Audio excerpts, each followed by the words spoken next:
झारखंड एक ऐसा राज्य जो सिर्फ खनिजों के लिए नहीं बल्कि अपनी अलौकिक प्राकृतिक सुंदरता, रहस्यमयी पर्वतों, कलात्मक नदियों और आध्यात्मिक धरोहर के लिए भी प्रसिद्ध है।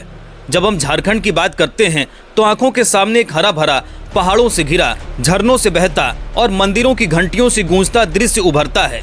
इसी झारखंड के चतरा जिले में टंडवा प्रखंड में स्थित है श्री सूर्य नारायण मंदिर, जो स्थानीय लोग उपासना स्थल के नाम से भी जानते हैं।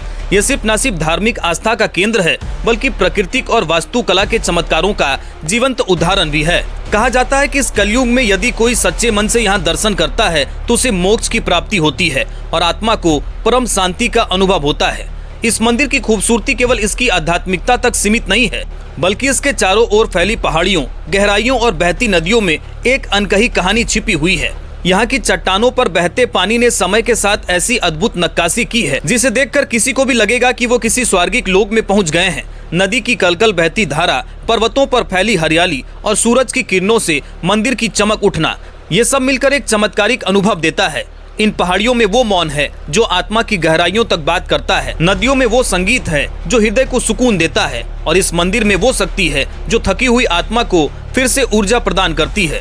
यहाँ का हर पत्थर, हर पेड़, हर झरना किसी दिव्य कहानी को बयां कर रहा होता है। जहाँ एक ओर यहाँ की प्राकृतिक वास्तुकला पर्यटकों को चौंकाती है, वहीं दूसरी ओर यहाँ की धार्मिक महत्ता आस्था को जोड़ती है।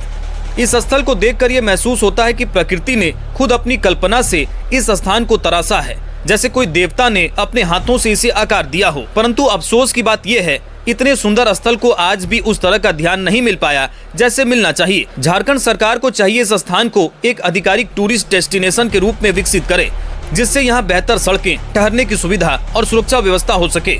इससे न केवल स्थानीय रोजगार को बढ़ावा मिलेगा बल्कि देश विदेश के लोग भी झारखंड की इस छुपी हुई सुंदरता से परिचित हो सकेंगे।